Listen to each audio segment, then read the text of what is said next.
أعوذ بالله من الشيطان الرجيم.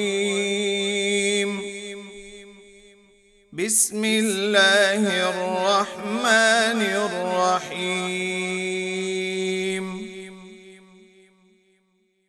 والذين يتوفون منكم ويذرون أزواجا يتربصن بأنفسهن 4 أشهر وعشرا، فإذا بلغن أجلهن فلا جناح عليكم فيما فعلن في أنفسهن بالمعروف، والله بما تعملون خبير. ولا جناح عليكم فيما عرضتم به من خطبة النساء أو أكننتم في أنفسكم، علم الله أنكم ستذكرونهن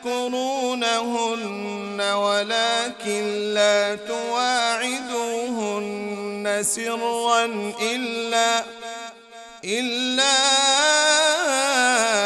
أن تقولوا قولا معروفا، ولا تعزموا عقدة النكاح حتى يبلغ الكتاب أجله، واعلموا أن الله يعلم ما في أنفسكم فاحذروه، واعلموا أن الله غفور حليم.